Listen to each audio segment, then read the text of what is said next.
Hey guys, so it's time to compare the Galaxy S4 here with the Android 4.3, the Google edition, with the Google Chrome browser that you do get, versus the iPhone 5 with the latest iOS 7 Beta 4. So on my iPhone 5 over here, we're just gonna fire up Safari here, and then we'll fire up Google Chrome here that we do get on my GS4. Now, of course, if you would be buying the Galaxy S4 in a store, and then of course your S4 would have like TouchWiz, that means that you would have a totally different browser, but that's something that I can go over in another video. But now, of course, the Google Chrome browser, you can get that on basically every single device out there. Then of course I talk about Android smartphones in the Google Play Store. So fire up GSM Arena here. The first thing we can see here on the display, even though it's a little bit bigger here on the S4, in terms of color accuracy, especially the white color, which is usually a color that you see a lot in the browser, it's much more white. Looks just so much more white here in the iPhone 5 browser. Safari browser, of course. Then with the S4 here, kind of like white, almost looks a little bit yellowish if you compare them side by side here.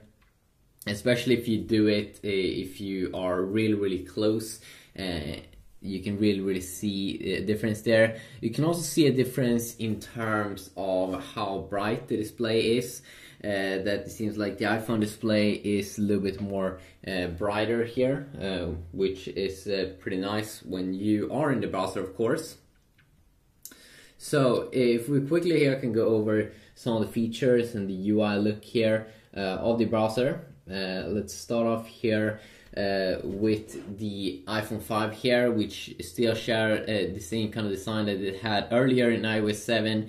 That first used to have one bar there at the top where you can both search and just come to Google or Bing, or probably maybe even a few more search engines that you can add in, or just type in a normal website. You have a quick little reload button here and a nice little animation here. Let's see here when it loads up. I'm connected to my Wi-Fi network as well.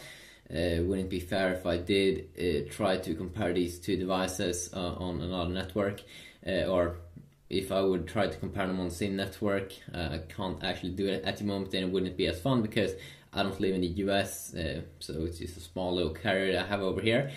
So you can see there how it looks like. You just have all of those buttons that you do need, no clutter. Made it really nice update there compared to earlier iOS.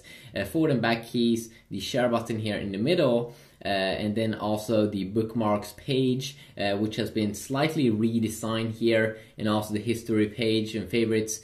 This is slightly redesigned in the new iOS 7 Beta 4, and I've been going over that a little bit quick in my iPhone 5 iOS 7 Beta 4 review video.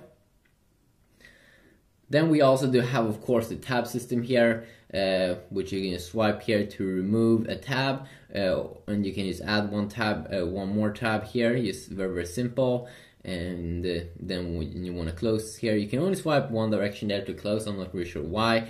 You also do have the private mode here if you want to search for porn or something. You just want to go into a secure mode where it doesn't save any history, and you can clearly see that you are in a private mode here because the whole browser goes black or kind of gray color.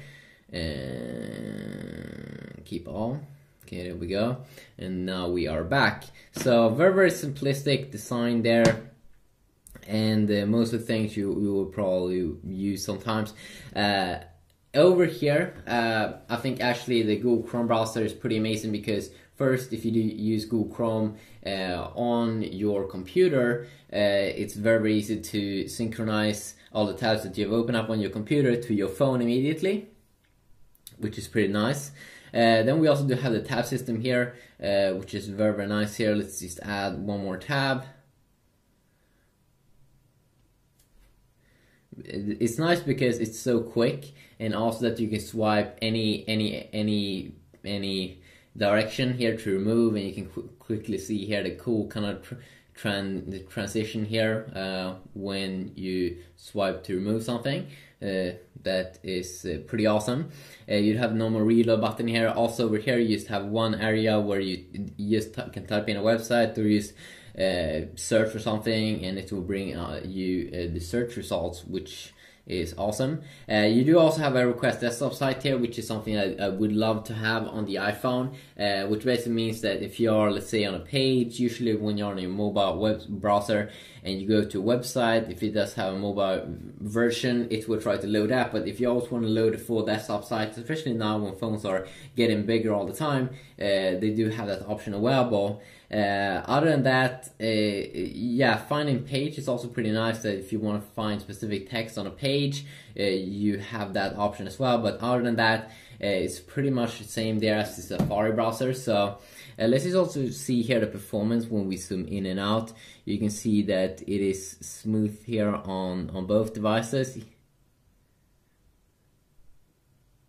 Even though I would have to say that it feels like it reacts a little bit quicker here that I'm trying to zoom in compared to the Chrome browser. I do know that sensitivity is better in Samsung's own TouchWiz browser than in the Chrome browser. You can see that I have to really stretch over here just to zoom in a little bit, where over here I can zoom in a ton very quick. So one small little thing over there. Also, if you just double tap here, you can see that it instantly, of course, zooms in. But it seems like it's rendering also a little bit quicker here in the Safari browser. So of course that is quite nice. You do want to have a quick render. Also, let's see here if we can load something up.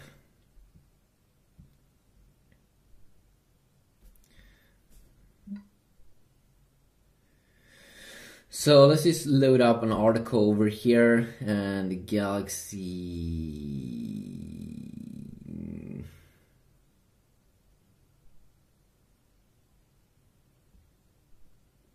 Let's load up this article.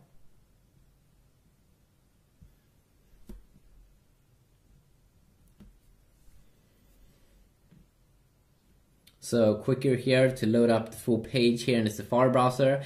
Also what the Safari browser has over here, which is pretty nice, that also the stock TouchWiz browser has, is a reading mode. So let's say you're on inside of an article here, you want to read the text. Could be a little bit annoying to just go by this if you have to zoom in a little bit.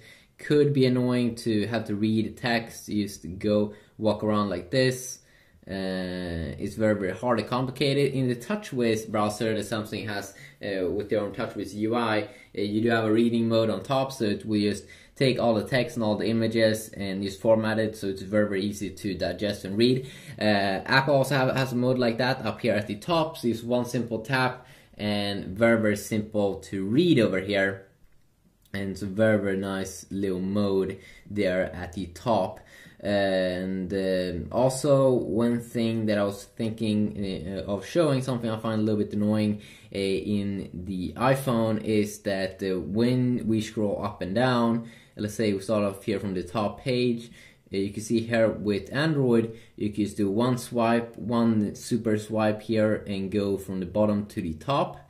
I'm pretty sure why it's also doing this when I just want to scroll to the side here in the Chrome browser. A little bit annoying, but just with one swipe I can go from the top of the article to the bottom of the article. If I want to do the same thing here on the iPhone, it's impossible.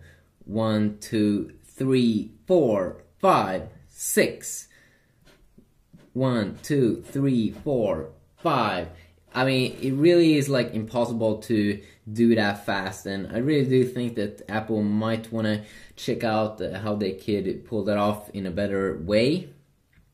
I would definitely appreciate that, even though it may not be a big deal for most people. Also, when we zoom in here, I would actually say that the text is almost the same size here on both devices, so it's not going to be a big difference there. If you want me to check out reading mode more also, of course I can definitely check that out, but reading mode, then of course I mean when you read stuff, if there's any difference in terms of pixels.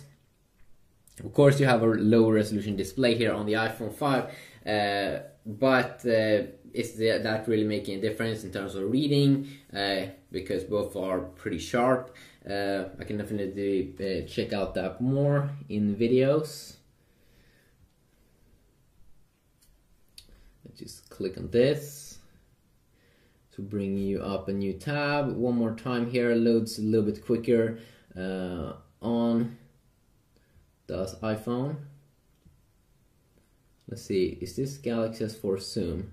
Okay, that's a pretty interesting device. Let's just tap on reviews here at the top page. This is really annoying in the Chrome browser. I'm not sure, I'm just trying to go to the side here and it thinks I'm trying to do something else. I'm not quite sure.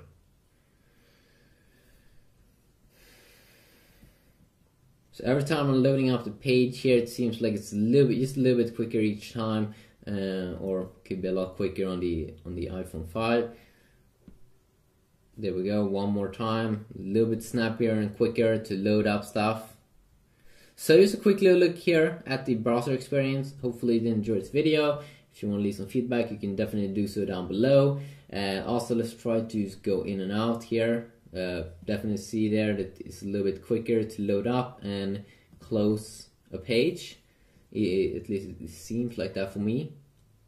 So hopefully you did enjoy this video. If you did, please do a like, and hopefully I'll see you all in the next one. Peace out.